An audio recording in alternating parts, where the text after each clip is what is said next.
वेदान्तस्य ज्ञाने अञ्जनाशलाखया चक्षुरुन्मिलितं येन तस्मै श्रीगुरुवे नमः। श्रीचैतन्यमनोभीष्टं स्थापितं येन भूतले स्वयं रूपा कदा मह्यं ददाति स्वपदान्तिकम्। नमो विष्णुपादाय कृष्णपृष्ठाय भूतले श्रीमते भक्तिवेदान्त स्वामी इति नामिने। नमस्ते सरस्वती देवे गौरवाणी प्रचारिणे निर्विशेषा शून्यवादी पाश्चात्य देश तारिणे। जय श्री कृष्ण चैतन्य प्रभु नित्यानंद श्री अद्वैत गदाधरा श्रीवासादि गौर भक्त वृंद। हरे कृष्णा कृष्णा कृष्णा हरे हरे, हरे रामा राम रामा हरे हरे। हरे कृष्णा। जैसे कि अभी भागवतम का फर्स्ट कैंटो का 8th चैप्टर में लास्ट की जब टॉक में देखा था कि कृष्णा द्वारका जाने के लिए, जब भगवान कृष्ण द्वारका जाने के लिए जब रेडी होते हैं तो उस समय उत्तरा आती है डरी हुई, और भगवान उनको प्रोटेक्ट करते हैं। उनको वो उनको परीक्षित महाराज जो उनकी वूम में है उनको प्रोटेक्ट करते हैं। उसके बाद जब वो फिर कुंती महारानी की प्रेयर्स होती हैं, और फिर जब वो द्वारका के लिए जाने के लिए रेडी होते हैं तो उस समय युधिष्ठिर महाराज आते हैं। यहाँ तक हमने डिस्कस किया था। तो युधिष्ठिर महाराज जब वो उस टाइम पे बहुत ही उस मूड में होते हैं कि मेरी वजह से इतना सब कुछ हुआ, ये इतना बड़ा युद्ध हुआ किसके लिए, कि मुझे राजा बनना है। तो वो उस मूड में होते हैं। तो कृष्णा तो परमात्मा है, उनको तो सब पता है, वो उनको बहुत अच्छे से सांत्वना दे सकते थे। लेकिन भगवान का क्या होता है कि वो हमेशा अपने भक्तों को ग्लोरीफाई करना चाहते हैं। जैसे कि जितने भी जैसे हमारे को पता है कि भगवत गीता में भी खुद भी भगवान उतनी ग्लांसेस से ही मार सकते थे सबको, लेकिन भगवान अर्जुन को, पांडवों को क्रेडिट देना चाहते थे। इस तरीके से अभी भगवान महाराज युधिष्ठिर को अच्छे से समझा सकते थे, लेकिन फिर भी वो भीष्मा जी को ग्लोरीफाई करना चाहते थे, क्योंकि भीष्मा के बारे में हमेशा ये आता है कि कई कई बार ये भी आता है कि उन्होंने अधर्म का साथ क्यों दिया, वो ऐसे क्यों शांत रहे। करेक्ट। तो उस चीज को हटाने के लिए और उनको ग्लोरीफाई करने के लिए वो चाहते थे कि जो भीष्म देव हैं वो युधिष्ठिर को सांत्वना दे। तो वो युधिष्ठिर महाराज और पांडवों को सभी को लेकर, एक जैसे होता है ना, एक पूरा आर्मी, एक तरह से जलूस जैसे टाइप का, उसमें सब लोग साथ मिलके जाते हैं जहाँ पर भीष्म देव जी बाणों की शैया पे लेटे होते हैं। तो वहां पर जब वो भीष्म देव पांडवों को देखते हैं, क्योंकि भगवान कृष्ण को पता था कि भीष्म देव का कितना मतलब ही विल बी, मतलब वो बहुत खुश होंगे जब वो पांडवों को देखेंगे राजसी कपड़ों में, क्योंकि उन्होंने हमेशा उनको कष्ट में देखा है। तो वो उनको लेकर जाते हैं, उसमें भीष्म देव बहुत खुश होते हैं। अब इसमें ये बात आ सकती है कि भीष्म देव को भी वो मटेरियल अट्रैक्शन था कि जैसे पोतों को ऐसा देखना, नहीं वो नहीं था, क्योंकि उनका ये वाली बात आती है क्योंकि वो महाजन थे और उनको भगवान के बारे में सब पता था, और उनको पता था कि जो धर्म का जो जो शासक होना चाहिए वो धर्मराज ही होना चाहिए, धर्म नहीं होना चाहिए। और भगवान धर्म को इस्टेब्लिश करने के लिए आते हैं। और भीष्म देव उनके मतलब वो एक महाजन है, उनको पता है। तो वो चाहते थे कि वो भगवान का मिशन पूरा हो। राइट। तो उस फीलिंग से वो बहुत खुश थे कि युधिष्ठिर जो है वो राजा बने। तो वो सबको लेकर जाते हैं, वह ब्रह्म ऋषि, महर्षि सब लोग होते हैं उस टाइम पे, सभी योद्धा आए होते हैं। लेकिन जो युधिष्ठिर महाराज है वो भीष्म से ज्ञान का पूछते हैं। तो भीष्म देव जी उनको पूरा बताते हैं, वर्णाश्रम, गृहस्थाश्रम, स्त्री धर्म, सारी चीजों का नॉलेज देते हैं। तो इस पार्ट में भीष्म देव की नॉलेज के बारे में बताया है कि वो कितने नॉलेजेबल थे। मतलब एक तरह से ऐसा है कि जिस चीज को भगवान ने समझा पाए उसको भीष्म देव ने समझाया। तो वो पार्ट बताया गया है ना।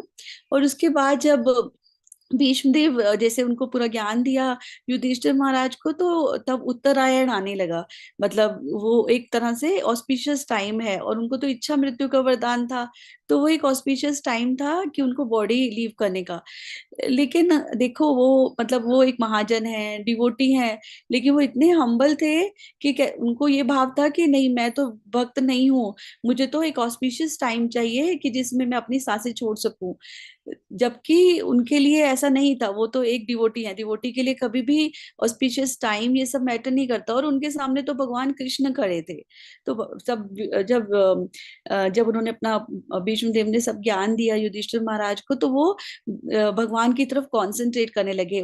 तब उनका उनकी प्रेयर शुरू हुई, तब उन्होंने प्रेयर शुरू करी कि भगवान तो सबके लिए, जैसे हमने भगवत गीता में देखा है, सम्मोहम सर्वभूतेषु, भगवान तो सबके लिए एक जैसे हैं। लेकिन जो उनकी भक्ति करते हैं उनके लिए भगवान भगवान उनमें है और भक्त उस भगवान में है ना। तो उस हिसाब से वो भीष्म जी जो है, वो भीष्म देव बोलने लगते हैं कि आप तो सबके लिए एक जैसे हो, लेकिन आप मुझ जैसे के लिए आप मेरे सामने खड़े हो। वो उनको ऊपर कंसंट्रेट करने लगते हैं। मतलब यहाँ पर ना ये बताया है कि मरने के समय कैसे भगवान के लिए भाव होना चाहिए, भगवान के लिए कंसंट्रेशन होनी चाहिए। तो भीष्मा भीष्मा प्रेयर्स करने लगते हैं।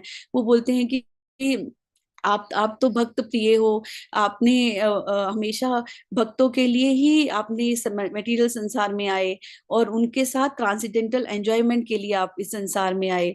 तो भगवान की ग्लोरी करने लगते हैं, भगवान की चीजें याद करने लगते हैं। और फिर उनकी एक प्रेयर होती है जिसमें कि वो बोलते हैं कि आप अर्जुन के सखा सखा बन के आपने उनके सारथी बने, और उस चीज को ग्लोरीफाई करते हैं। फिर उसके बाद ग्लोरीफाई करते हैं कि तीनों संसार में सभी लोग आपकी जैसी आपकी जैसा शरीर, आपकी जैसी बॉडी पाना चाहते हैं, ट्रांसेंडेंटल, जो कि ट्रांसेंडेंटल है। और जो कि आप फिर उनकी उनकी फॉर्म पे मेडिटेट करते हैं कि आपके येलो कपड़े जो है वो सन की रोशनी में, सूरज की रोशनी में शाइन करते हैं। और आपका जो बॉडी है वो ब्लूइश कलर की तमाल पेड़ की तरह है।